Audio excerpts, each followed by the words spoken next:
Hello everybody, and welcome to my new Let's Play. Let's just let this run for a little bit longer, see if you can guess what it is, if you haven't already. Of course, everybody already knows what this is. The Legend of Zelda Majora's Mask. This is going to be a fun Let's Play, I hope.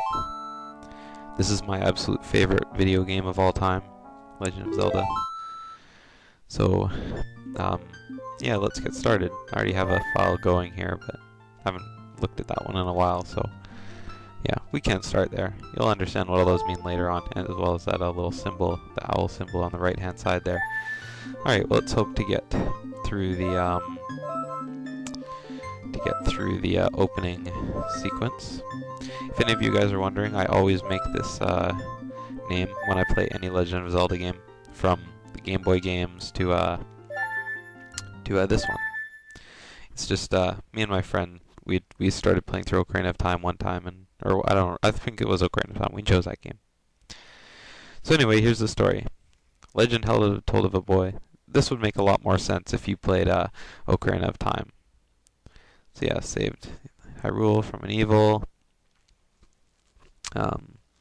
When he was done with the battles, he went on a secret and personal journey in search of a beloved and invaluable friend. Explain that in a sec. He parted ways once he had fulfilled his heroic destiny and took his place among legends. And then you hear a little fairy sound there. Most people believe that the friend Link is looking for in the beginning of this game is his fairy from the previous game, Navi the fairy. Majora's Mask is a direct sequel to Ocarina of Time.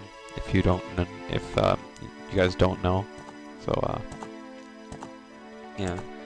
Anyway, here we have another pair of fairies that appear throughout the game. You'll find out their names later. So here we have Link on Epona. Kinda sucks that Link couldn't ride Epona as a kid in Ocarina of Time, yet he can ride it as a kid in this game. But then again, he's only a kid, so I guess it's only fair. So anyway, the fairies decide to get into mischief. They spook the horse, and Link falls off and goes unconscious. So, yeah, that's basically... Oh, and then we have a mysterious figure wearing a mask. Ooh, I wonder who this is. The friend that Link is searching for in the beginning of the game. It is, it's also talked about that this Skull Kid here is also that friend, because as you see, he says, this guy, well, it shouldn't be a problem, etc. Because, in Ocarina of Time, most people believe this is the same Skull Kid that you get a heart piece from when you play Saria's song. And so, yes. He thinks that he's the friend, but it kind of doesn't make sense because Link only saw him like once, and you can kill him as an adult. Or as a kid, just shoot him with a slingshot. So anyway, the purple fairy is there is named Tael, and the white fairy is named Tail. It's a lovely pun. Anyway, the fairy on the left, Tattle, is female, and the blue one or purple one on the right is Tail. Uh-oh, Skull Kid's been caught. Oh, nope, maybe not. And he runs away on Epona. Which is quite inconvenient, as, you know, you kind of need Epona throughout the game.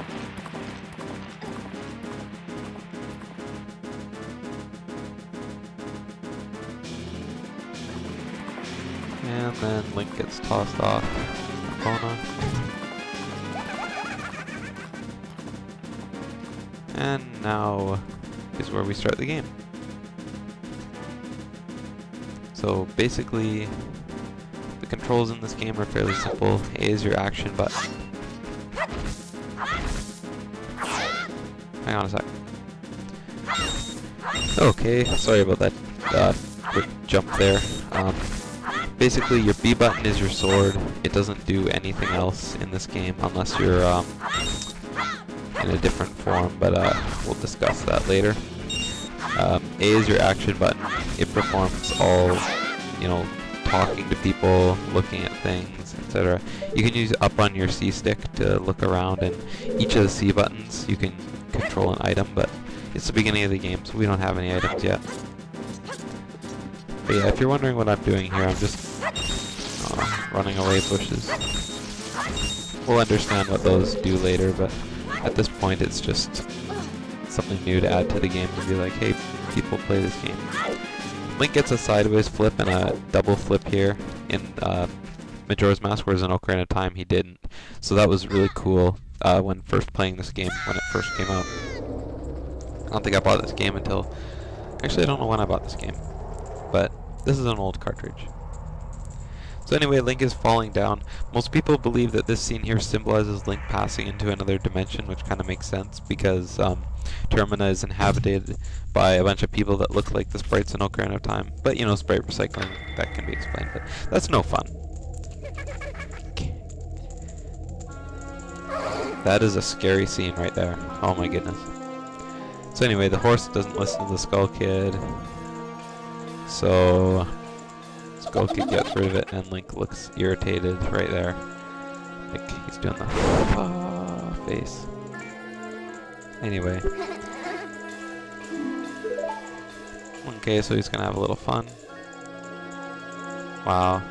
The Skull Kid thinks he can take me. Oh, that's some weird mask he's wearing. It's like it has some sort of power. Scary. Okay, so yeah, as you may have already guessed, this first video is pretty well going to be an intro to this game. There won't be any canon, or not canon, but storyline gameplay in this video because, well, the intro kind of takes a while. And if you're wondering what's happening here, it's, well, an orgy of Deku Scrubs kind of crowding around Link. And he tries to get away, and he tries to run away, but that big one sneaking up from behind. Of course, it's all symbolism, but anyway, in the end, Link is turned into a Deku Scrub.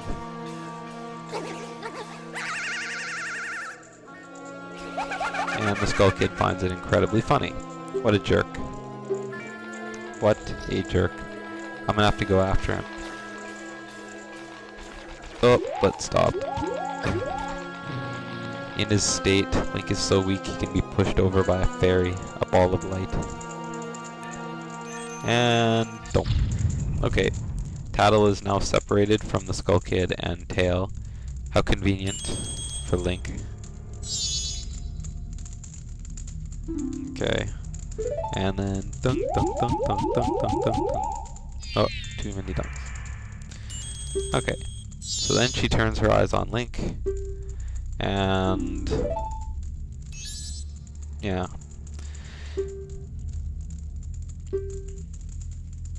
Okay, so basically she's playing the innocent card. I'm a helpless little girl, help me. And a little foreshadowing there. Anyway, basically Tattle is using Link to get back to the Skull Kid at this point. And so let's do that. Let's help her out. Link's a nice guy. And let's go on, and Tattle doesn't want to keep going, so let's just keep going. And here she comes. Okay, so... Aw, she apologized. Okay.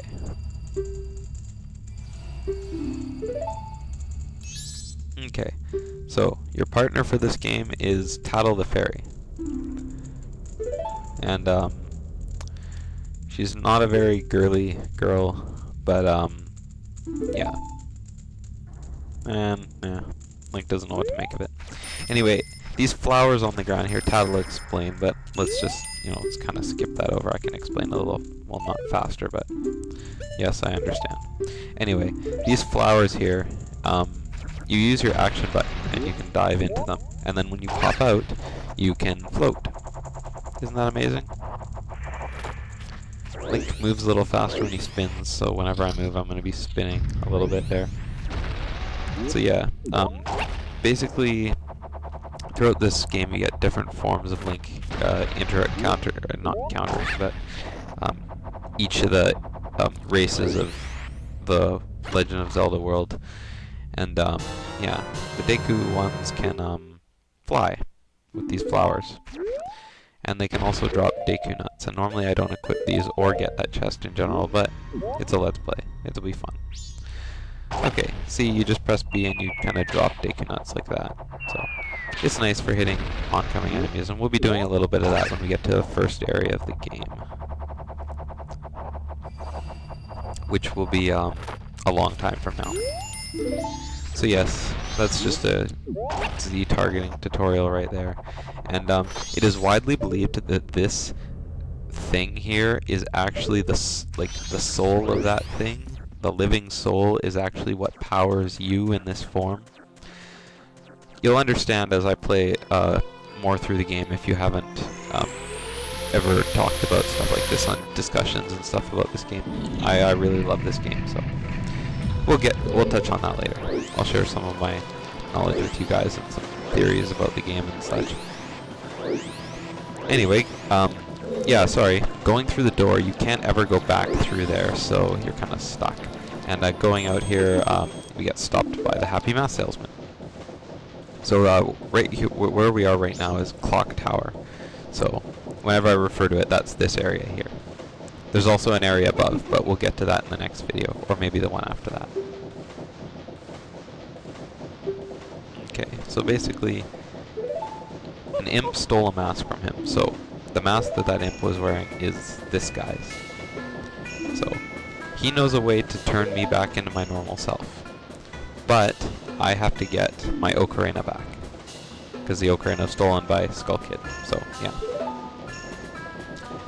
And in exchange, he also has to get Majora's Mask back. Okay, so he thinks I can do it, except I'm a very busy fellow. You must leave this place in 3 days. So before his time is up, you have to go get it. And he can sense my tremendous courage from Ocarina of Time. How wonderful. Okay, so basic concept of what we just went over here. The Happy Mask Salesman is in town for 3 days. Totally irrelevant once we step outside the door, but whatever. So we have 3 days to hunt down the Skull Kid somewhere in Clock Town, which is where we'll be going when we're outside. And we have to retrieve the ocarina, get back Majora's Mask, and he'll turn me back to my original self. And that'll be the end of the game. What a short Let's Play. Okay, so I'm going to call that the end of this video right here, because we don't have much time to cover anything else. And so, yeah, next time on Let's Play Majora's Mask, I will introduce you to Clock Town and all of its areas, and we'll try and get some things done in the first 3 days. Spoilers alert right there. Alright, so, yeah, see you guys next time.